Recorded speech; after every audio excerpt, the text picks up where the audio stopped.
The main purpose of this study was to explore the feasibility of refining our ability to monitor beef demand. Currently, myself and some others around the country quarterly put out a very aggregated beef demand measurement. So what I mean by that is we treat all beef the same, whether it went through food service or grocery stores, whether it was loin or ground. It was very, very aggregated monitoring that we put out on our agmanager.info website, for example.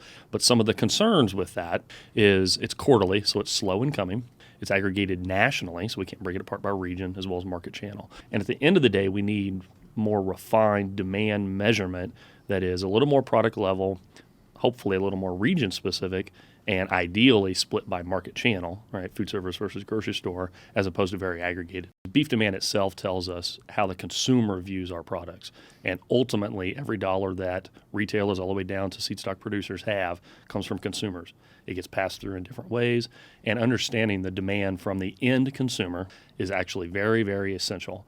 Why more refined demand insight is there's different sectors of the industry that are obviously focused on one thing.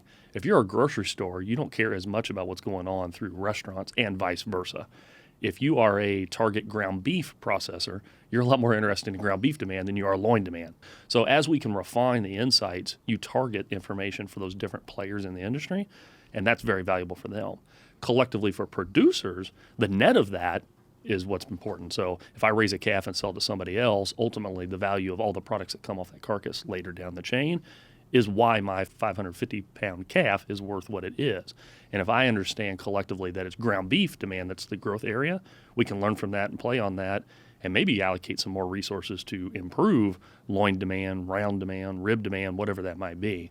That if you refine the understanding of why the public does or doesn't like, it used to be your beef product, but more refined, the product that you're talking about or the one you merchandise, we can increase the value of all our products in the entire industry. So our ultimate recommendation, and therefore hope for the industry, would be that there is ongoing support for these retail beef demand indices that we outline here. And the core reason for that is refined and more frequently updated beef demand information is essential to guiding decision making.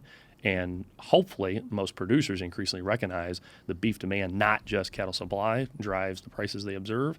And the more we can refinely and more quickly understand that, the more valuable everybody in the industry can understand what's going on in their very, very complex industry. It gets more complex every day. And if we can have more of these indices that make sense be available, that only helps that decision making.